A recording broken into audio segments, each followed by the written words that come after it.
Japan is in a very precarious situation, and it's a very challenging dilemma because on the one hand, the United States is Japan's strongest ally, biggest, partner for security and for, Japan's overall foreign relations. Japan can't go overly critical of the United States, but it also can't stay on the United States side completely. So I think the diplomacy side is where Japan sees itself most capable and able to help trying to fuse tensions. Security as in defense, but also economic security, intelligence, all these point to the Prime Minister's priorities. Welcome to another episode of Tokyo Outpost. Joining us here today is Nishimura Rintaro. Rintaro is a senior associate at the Asia Group, where he focuses on Japan's domestic politics, foreign and security policy, and US-Japan alliance. He has been widely quoted in mainstream media from BBC to Bloomberg, and his writing has appeared on The Diplomat, Nikkei Asia, Japan Times, among others. He is also the co-founder and co-head of the US ROK Japan Trilateral Next Generation Study Group, and he earned his master's degree from Georgetown University's School of Foreign Service. Well, thank you so much for being here. Thank you for having me. Well, Nishimura-san, I have a lot of questions for you today, but maybe we can start off with the situation in the Middle East. Of course, Middle East is certainly far physically from Japan, but the implications of what's going on in the region is profound. Of course, not just Japan, but those of us here in East Asia rely heavily on the energy from that region. Can you maybe give your overall assessment of what's going on in the Middle East, but also its impact on Japan and how you think the Japanese government has responded so far to this crisis? Yeah, I mean, the Middle East has always been a challenging region. This is not the first time a conflict has occurred. Clearly, this time it was, it came out of a situation between the United States and Israel, first launching attack on Iran, and then, of course, Iran now controlling the Strait of Hormuz, which is, again, a very critical choke point in supply chains. So that's caused a huge problem for a lot of countries outside of just the parties involved. Right. And then, of course, with the 2-week ceasefire, it seems like we're heading towards at least a temporary sort of tamping down of the situation. But of course, the situation isn't resolved completely. Iran, I think, still is saying that they will shoot at any ships that try to pass the strait without any permission. Right. So it's not like everything is resolved. But Right. I think for now, it seems like it's better than it was, at least when this conflict first started. When it comes to Japan, again, like you said, the stakes are very high because of the energy dependence that Japan has on the strait. Yeah. And Japan is in a very precarious situation, and it's a very challenging dilemma because on the one hand, the United States is Japan's strongest ally, biggest partner for security and for Japan's overall foreign relations. And there's questions about whether this attack on Iran was consistent with international law. And as a country that has promoted the rule of law and this sort of post-war international order, there is a question of whether Japan should be at least commenting or questioning whether this attack was actually consistent with international law. Right. But again, at the same time, this is Japan's biggest partner and ally. And the bilateral relations, where there is concerns about trade, there's demands for defense. Relations are at a high, but also there are challenges within the bilateral relations. So trying to keep the peace, so to speak, with Trump, especially given how he can, seemingly change his tone on issues from time to time. Japan can't go overly critical of the United States, but it also can't kind of stay on the United States side completely. Right. And so I think that's where we've seen this challenge of how does Japan actually get involved in this situation? What can it actually do without kind of, calling into question its own national security, which clearly there's two angles of this, the supply chain side and then the US relations. Right. Thank you. You mentioned about the 2-week ceasefire, which is quite fragile, and you also mentioned about the Strait of Hormuz still being blockaded. I guess selectively blockaded might be the correct sort of phrase here, but there are some 42 vessels, Japanese vessels that are still stranded in the area. I think 3 have navigated out of there safely. What do you think would be the sort of implication if this conflict prolongs, and what sort of businesses and industry you think would be most impacted by the situation? Yeah, I mean, of course, the best case scenario is if this situation, is resolved as quickly as possible. Right, right. We've already seen the effects of this situation on the Japanese economy. Gas prices are going up to the point where the government has to spend money to try and suppress gasoline prices. That can't go on forever. The funding, I hear, according to economists, that the current funding for the subsidies that are being paid out for the gasoline price to stay at around 170 yen, that will probably run out by May or June, depending on at what level the government wants to suppress prices at.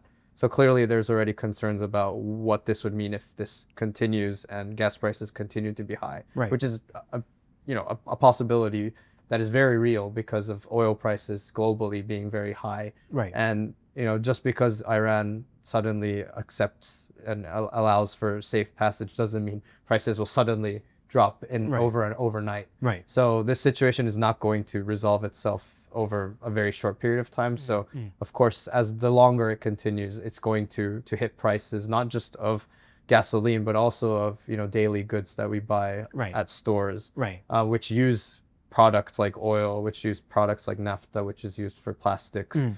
A lot of industries, therefore, will be hit. We've already heard about the medical supplies that are being a top concern for the government, given how plastic is used for for anything from needles to blood transport packs. All of these things are critical to a critical infrastructure really for any sort of country to be able to provide medical services. I think one of the research surveys that came out, I think today, showed that 80% of companies are concerned about or think that there will be an effect on their businesses because of what's going on currently in the region. And the top industries that are very concerned about the situation are agriculture, forestry, fisheries, mining, manufacturing, construction. All of these businesses use products either that are being directly imported from the Middle East or are kind of the substrates or things that are created out of the materials that are being imported. So I think as the longer this continues, the effect will actually hit a wide range of industries. I think for now we're hearing specific industries that are directly being hit immediately, but I think as the longer it continues, it's going to start to hit second industries, third industries. So it's a very challenging situation. I see. I think so. In that sense, diplomacy would certainly be important, and I think Japan is also engaging with the Iranian side. Can you maybe talk a little bit about that? I know different countries are also trying to engage directly, bilaterally with the Iranian side. Can you maybe elaborate? Yeah, so I mean, Japan, I think, is in I don't want to say a special position, but they do have historic relations with Iran. We saw most recently I think it was in 2019 that then Prime Minister Abe met with the Ayatollah. And that was also a period when the U.S. and Iran were having issues. It was basically not a similar, but somewhat of a similar conflict. And, Abe went and had a talk with the Ayatollah, and it helped to sort of not play a mediating role, but at least to sort of diffuse tensions at the time. And so I think given that history, and also even before that in the 80s and 90s, Japan was, at the time, I think it was actually Abe's father, Shintaro Abe, who was the one who was a foreign minister who had visited Iran and had good relations with Iran back then. So historically, Japan has had relations with Iran. And so I think in this situation where Japan can't fully be on board with what the United States is doing, given the concerns about the strait and energy security, at the same time thinks that it needs to play a role somehow to get through this situation. And I think one of the ways in which it sees a breakthrough is top-down or top-level summitry, which in this case, Prime Minister Takaichi was able to have a phone call with the Iranian president very recently. And I think part of that is to show that Japan is playing a role, as we heard from President Trump sort of complaining about allies not doing their part in supporting his negotiations, also war, or I don't know if he wants to call it a war, but war Right. with Iran. Right. So I think the diplomacy side is where Japan sees itself most capable and able to help trying to diffuse tensions. And we've also seen how Japan is working with partners in Europe and in other areas where countries are equally concerned about what's going on and are also having similar dilemmas about whether they can fully support the United States in this situation. Right. So we've seen a lot of joint statements coming out, meetings led by the United Kingdom, for example. So I think there's a conscious effort on a lot of these countries' parts who are very much have positive and good relations with the United States, but also are in the similar dilemma where they can't. They have this balancing act they have to play, and so they've all come together to try and diplomatically have dialogue with, I think, both the United States and Iran and all the parties involved to try and see if there can be a way in which we can avoid further military escalation or conflict. I see. I think you pointed to a important point about this whole Iran crisis has certainly exposed the sort of energy crisis, the reliance of other countries on the Persian Gulf oil and other energy supplies, but also the alliance side of this, right? President Trump, of course, have sort of lashed out on its allies, not just in East Asia, but also in NATO, for not doing much to secure the passageway in the Strait of Hormuz. Where do you think this sort of U.S.-Japan relationship sort of fits into this in the context of this Iran crisis? And further down the line, assuming that this Strait issue, Hormuz blockade, isn't resolved, do you see a possibility that Japan might engage more directly, say, I don't know, sending its minesweepers or vassals to the region? So I think the U.S.-Japan alliance, like I said earlier, is a huge part of how Japan has thought about what it can do in this situation. Like I said earlier, because the U.S.-Japan relationship is, of course, the most important and also at a great point in the relationship. At the same time, we've seen how in the summit, the most recent summit, the focus was very much on tangible deliverables that, for the United States especially, on the investment deal, and then other projects that would benefit national security. And so a lot of the, I think, concern on the Japanese side has been, how do we continue to show the United States that we are a reliable partner, both not just militarily or economically, but in all kind of dimensions of the relationship. And I think, for example, in the last summit, there was the announcement of additional projects to prove that Japan will continue to abide by the tariff agreement that was reached last year. And that is a way to show that Japan is continuing to commit and work with this sort of reciprocal nature or transactional nature of relations. At the same time, because there's these underlying sort of, not tensions, but concerns about how Trump might view Japan as a reliable ally, there is the concern that Japan will be asked to do more militarily. And it's been able to sort of swerve around that by doing things like the investment, by saying that, the Constitution doesn't allow for Japan to just send its troops abroad, away from at least the immediate neighborhood. And so there's this very delicate balancing act, especially around Iran now, that Japan wants to continue having great relations with the United States, knowing that at any point, if Japan doesn't do what the president wants, that he could turn around and say, actually, I don't think you're doing enough. And actually, we're, not just say that, but actually act on it, maybe with additional tariffs or more demands for spending on defense. So there's that concern that will always be in the kind of the back of the minds of the leaders in Tokyo, who are thinking about what we can do to kind of play the role as the United States' strong partner, but also not go too far into that Japan itself is then be sacrificing or maybe even being asked questions about its own national security.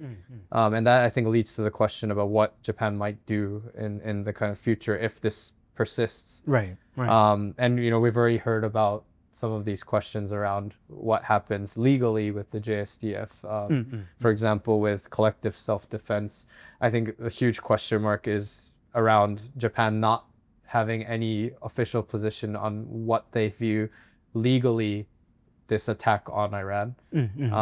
Because if you're going to use the collective self-defense argument under the peace and security legislation, then it would have to be in line or adhere to the UN Charter's position that a collective self-defense is only triggered when a country of close relations with another country is being attacked. Right. And in this case, it's the opposite, where the United States was the one that initiated with Israel an attack on Iran. And so it's very hard at this point to justify if, for example, the United States is attacked by Iran, to say that's why Japan is going to enter under collective self-defense, because the premise of this whole conflict wasn't Iran attacking first.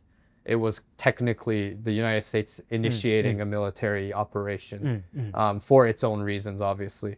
But for Japan, at least, the reason I think that the United States is launching this doesn't matter as much legally. It's really the premise of which side initiated, and is this a response to an attack, or is it something that's supporting what already has started? Right. And so that's where I think the government has avoided giving any legal assessment, because it's going to be very hard to justify under current conditions why Japan has to be the one that goes to the Middle East with the JSDF and does something militarily.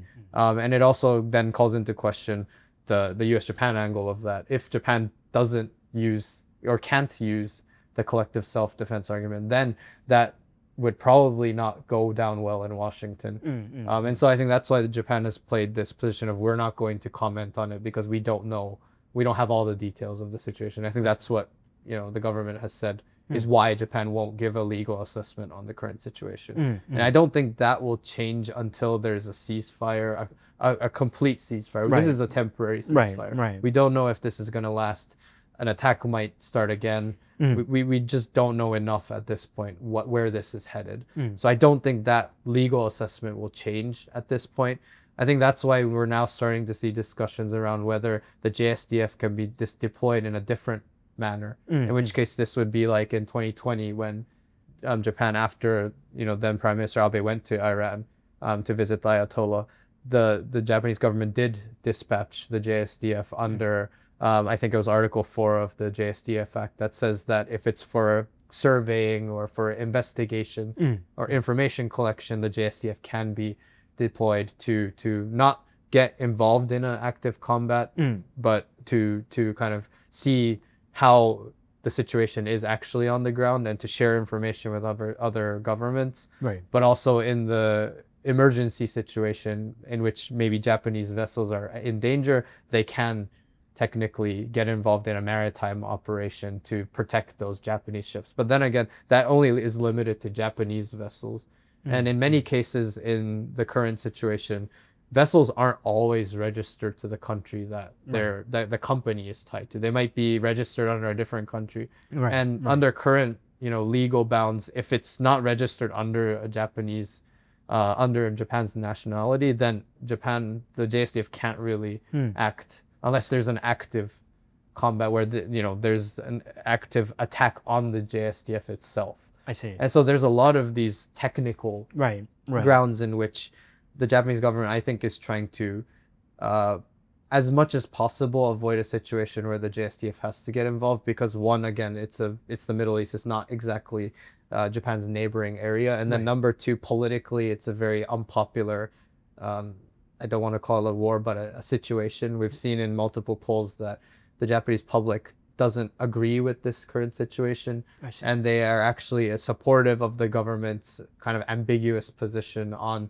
the actual war, which allows them again to say, look, we don't know enough about the situation to be able to confidently send the JSDF to act. But we've also heard that if there is a ceasefire, and if it's for specific reasons like mine clearance, then there is reason for the JSDF to get involved. I think the other, last point, but the other point that I think could change if things get dire is the survival threatening situation designation by the government can be made technically if the situation is to the point where Japan's survival is at stake. I don't think we're at that point yet. But for example, if the strait is, under a blockade for a long period of time, and Japan can no longer have enough of its reserves or doesn't have enough alternative supplies from other areas to be able to cover for its energy needs, and let's say we have blackouts, we don't have enough energy to be able to supply businesses or even households, and it's a situation where it's critical to survival. I think that's when there will be big, a decision will have to be made by the government as to whether that constitutes a survival threatening situation. And I think that really comes down to a political decision. I don't think it's a legal decision at this point. Legally, I think the JSDF is capable, and we've already heard from people like Akihisa Nagashima who have told the media that Japan should send the JSDF. So technically it's possible. It's just that politically it's a huge decision that would affect Takaichi's standing and would affect US-Japan relations and other foreign relations. And so it's just not an easy decision to make when, like we've just discussed, the ceasefire is very much uncertain. Oil prices, we still don't know where that's headed. There's just a lot of uncertainty. And I think the government is trying to be as careful as it can, because one decision will be, very consequential in such a situation. I see. That's a really good point you've made there. I guess another country that's facing a similar circumstance is South Korea, very much in a similar circumstance in terms of the alliance situation, but also reliant on the Persian Gulf energy. And I know the group that you co-founded, USROK Japan Trilateral Next Generation Study Group, this, of course, looks at the relationship between the three countries and how the partnership should be maintained in the future. Can you maybe talk a little bit about how Japan and South Korea might be able to cooperate, given that their circumstances are very similar, and how might they approach U.S. Moving forward? Yeah, and thank you for raising this study group. It's a joy to have you on board as well. But I think the situation with South Korea is, like you said, very similar. And I think one of the trends that we've seen already is that the South Korean government has asked citizens to try and save energy where possible, such as by not, using cars, for example, or these kind of measures that we've also seen in Japan in the past. Japan's government so far has said that it has enough reserves for now, and that it won't be asking for energy conservation or saving at this point. But I think the point is this point. It's not forever.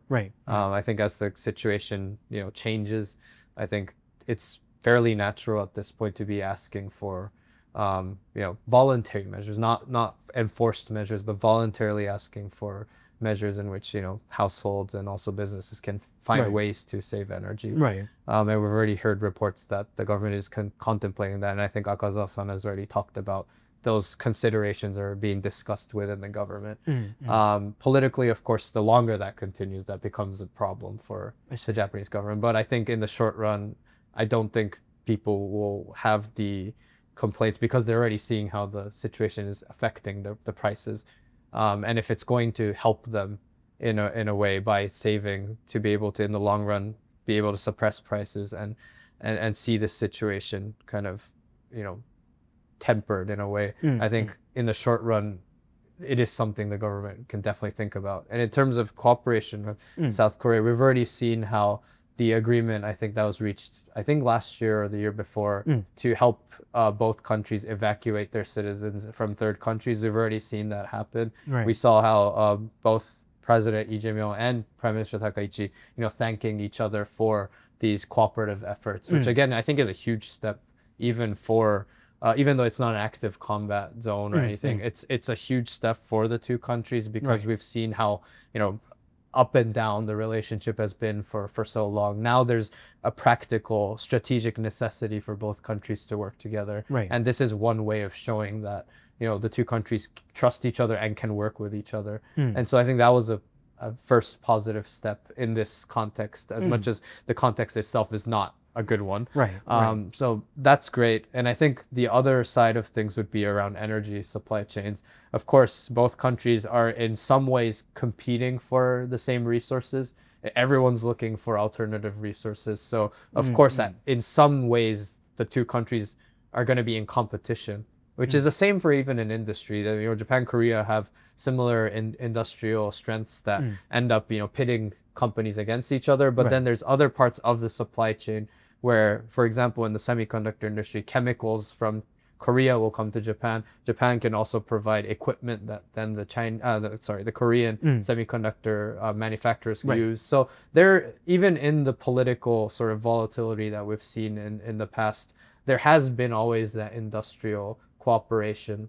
And so I think similarly in energy, although there might be areas where things are not going to be completely cooperative, there is space, I think, for example, Japan is already cooperating and you know, distributing oil to countries like the Philippines and others in the Southeast Asia region that also perhaps even more need some of the reserves that Japan has. I think there's opportunity for Japan and Korea to both help each other help Southeast Asia, for example. I think those discussions would be very helpful in showing that Japan and South Korea can step up as partners for a region that is, for the most part, very neutral and tries to, you know, balance relations with superpowers like the US and China. And because we're seeing how things are with the two big powers, I think there's a lot of space for middle powers like Japan, Korea, even Australia, to really work together and try to you know, create a cooperative environment within the region, especially when everyone's facing similar or even, you know, dire challenges, given what's going on in the region. And when it comes to dealing with the United States, I think we've seen already, for example, with the tariff negotiations that happened last year, that Japan and Korea are having discussions and have similar sort of concerns and also negotiating tactics, so to speak. When we see the framework of Japan's agreement and Korea's agreements fairly similar. And I think that's partially because Prime Minister Ishiba and President Lee Jae-myung and, you know, everyone else under them were having discussions about how they can, you know, pitch their contributions to the United States in a way that makes sense for the United States and for the two countries. Because at the end of the day, these deals have to be seen as a win-win. As much as you probably saw from the press releases, the United States will emphasize the win for itself, but for Japan and Korea, it's very much a win-win, where it has to be at least seen as not just, you know, submitting, for example, to U.S. pressure, but a way in which the two countries are able to show that they are contributing to the United States' national security goals while also helping itself. And I think so far, for just looking at Japan, Japan's been doing a great job of doing that with the investment deal, with the gas projects, with the critical minerals project. These are all very important to Japan as much as it is to the United States. And I think that's where there's room more for Korea and Japan to have discussions about how we collectively look at these issues, not just bilaterally like the United States and Trump may want to talk about these things. I think there's a lot of opportunity for Japan and Korea to think about how they can collectively show that to the United States that they have very trustworthy allies in the region that are willing to pitch in, but perhaps can't be done single-handedly. Like, for example, on defense spending, Japan and, you know, allies are reportedly being asked to spend, you know, upwards to 5% of GDP. Maybe that's challenging for just one country to do, but to be able to show that, for example, Japan and Korea's militaries are working together, unit to unit level discussions, you know, maybe even defense industry collaboration. And if they're able to show collectively that, you know, security and prosperity can be, you know, controlled or managed by the allies in the region, then the United States, I think, has much more of a reason to remain committed to the region, not just as a leader, but as a strategic partner for the countries that will defend themselves and the region in a more of a main role, primary role, rather than the sort of just hubs and spokes where the United States, I think, at times feels like it has to lead and has to do everything. To be able to show that Korea, Japan, Australia, Philippines, all these US allies, especially Japan and Korea, can lead the region on their own, while also, of course, continuing to value the partnership with the United States. I think that's where there's a lot of space going forward for Japan and Korea to collaborate. I see. Thank you. I guess I want to pivot a little bit to domestic politics. A lot's going on outside, but also on the inside, inside Japan. Um, and you've been following Japanese politics fairly closely. So, what do you think are some of the challenges Prime Minister Takaichi is facing inside Japan in terms of coalition politics, but also, the opposition? And what are some priorities that Prime Minister Takaichi and her government needs to work on? Yeah, I think, the prime minister is in a strong position after the February election. That's, no one's going to question that. And that was in the lower house? The lower house. But then the concern, I think, is going forward, the way in which she manages the diet politics, which we saw with the current budget, the fiscal year 2026 budget, which was enacted, I think, earlier this week. There was significant challenge, even though, like you said, the lower house is controlled very comfortably by the ruling parties. The upper house, the LDP and its partner Ishin, don't have a majority. There's 4 seats short of a majority. And that 4 seats cost a lot for the prime minister, who tried to get the budget passed by March 31st and couldn't because the 4-seat deficit was too big for the ruling parties to be able to kind of force through the budget under a very short timeline because of the election. Right. And so kind of neglecting the upper house in that sense has become, I think, an issue that will continue not just for this year and not just for the budget, but also for key legislative items, because the upper house is a separate entity, I think, from the lower house, where the lower house, the prime minister has direct control over because she can dissolve the lower house at any point and call an election and try to change the composition of it. Upper house, it only runs on the regular cycles of elections. And traditionally, the LDP in the upper house has been quite independent from, say, the lower house diet members, who are very much in line with the prime minister, because the prime minister is also a member of the lower house. I see. And so kind of neglecting that relationship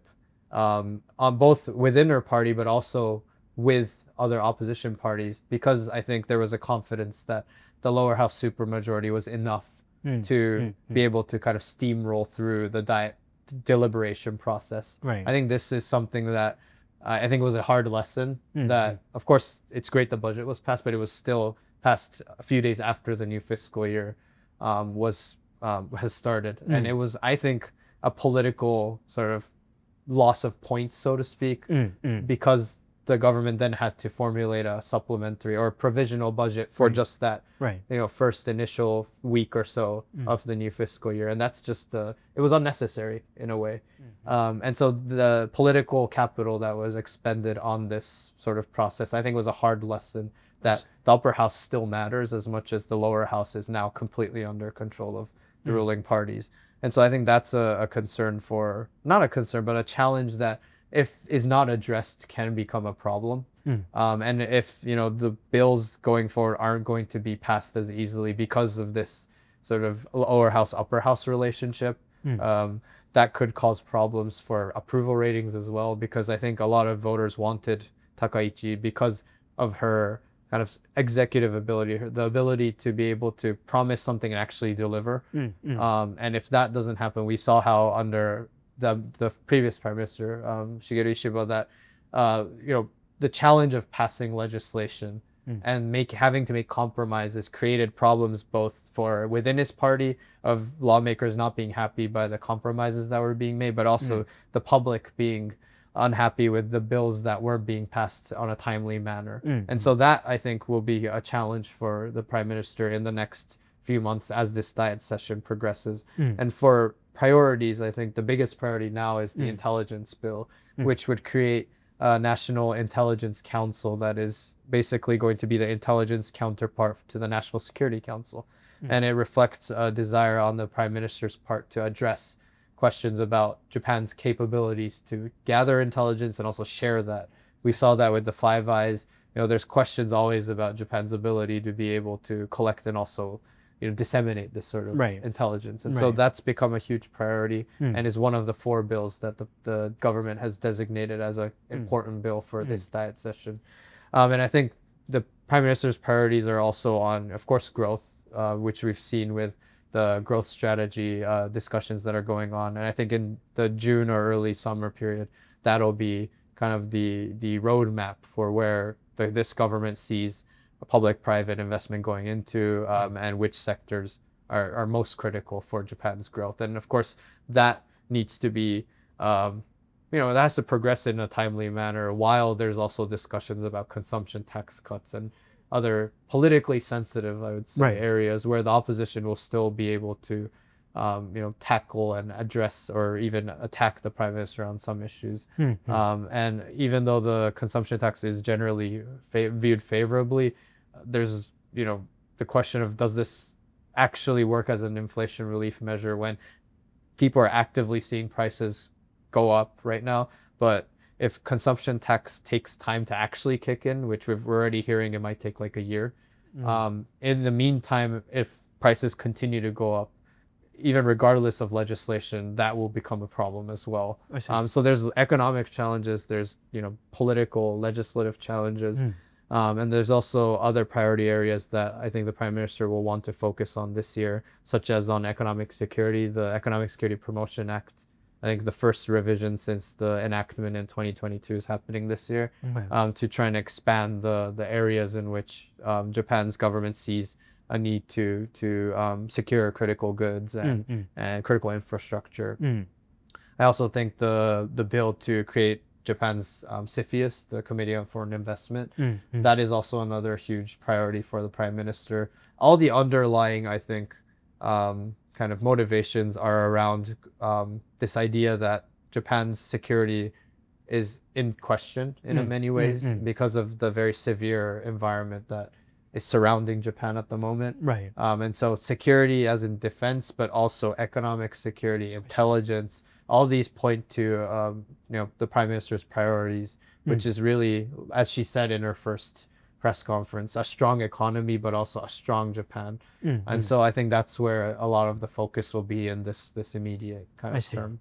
Can you maybe talk a little bit about, because you mentioned defense is part of it as well, and I know Prime Minister Takaichi has been putting a lot of effort to sort of modernize and revitalize the Japanese defense, and how do you think that defense policies would you think it would move smoothly? And also, do you think there's a room for constitutional revision debate surrounding that? I think the defense sort of policy changes, so to speak, I think that's something that is, again, also a priority for the Prime Minister, and we're going to have new strategic documents come out at the end of the year. So that's clearly a huge priority for her.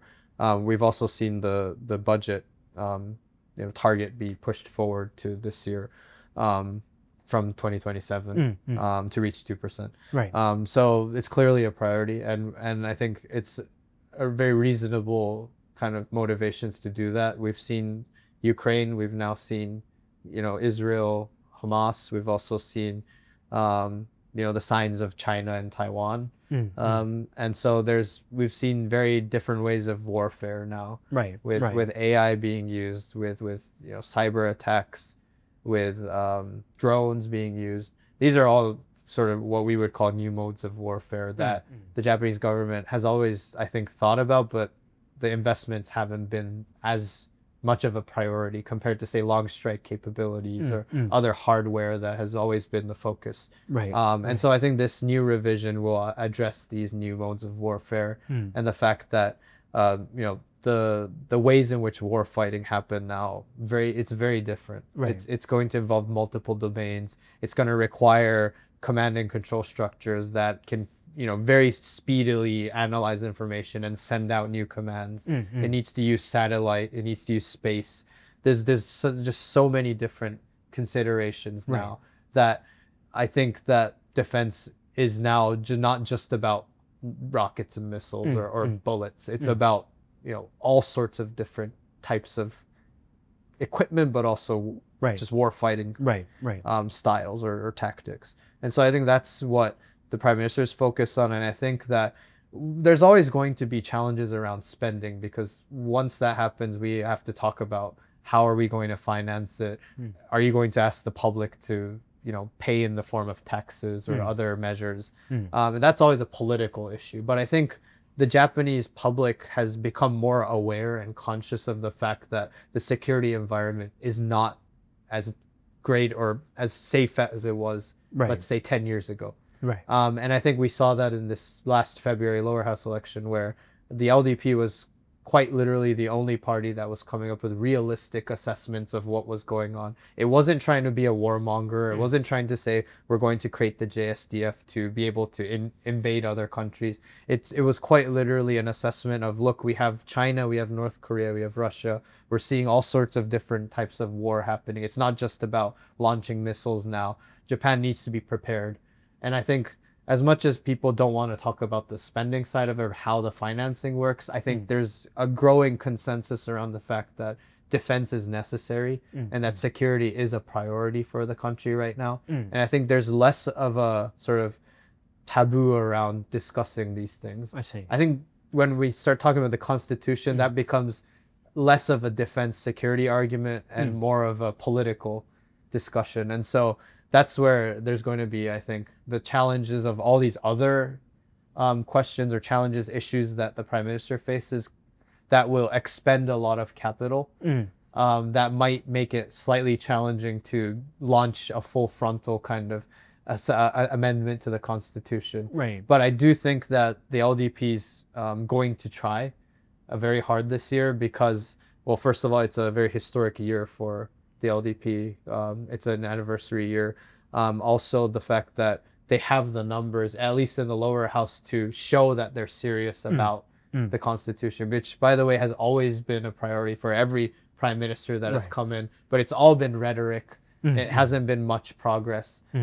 So I think even if it doesn't get achieved to the point where we're at a national referendum and you know, yada yada, that takes a long time and a lot of capital. But I think the fact that the LDP is going to move forward, at least in the lower house, with these discussions, and we've already seen in the first meeting this week that the LDP is asking for a drafting committee. I think these things are clear signs that politically it's going to be challenging, but it's something that the Prime Minister will attempt, at least more seriously than past prime ministers, because of the position she has in the Diet.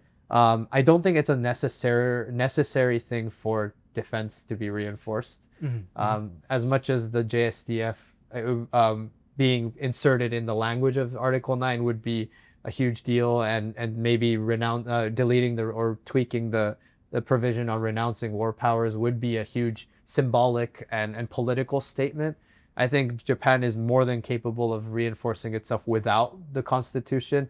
And we've already seen with the peace and security legislation that just tweaking or reinterpreting the Constitution under Abe, that was already seen as a de facto amendment to the Constitution in terms of what the JSDF could actually operationally do. So I think that much of the things that the Japanese government can do on defense won't require the amendments. And actually, the Constitution, it makes sense from the LDP's domestic standing and showing their base that this is still very much important to them. But it will cause problems, I think, foreign policy-wise, with China, with South Korea even. So there's going to have to be that cost-benefit analysis of, yes, it's a huge priority for us domestically, and yes, there's no reason to be scared of how other countries will react. But at the same time, for example, especially with a country like South Korea, there's so many positives now, and there's really no reason to create a problem that doesn't exist right now. So I think there's going to be a lot of questions around the Constitution. I think it's still much more of a political issue than a question about whether this is necessary for the JSDF to be able to act or to reinforce or strengthen itself. Well, thank you so much. Thank you. Thank you for being here, and thank you for the great insights. Thank you. Well, tune in for our next episode of Tokyo Outpost.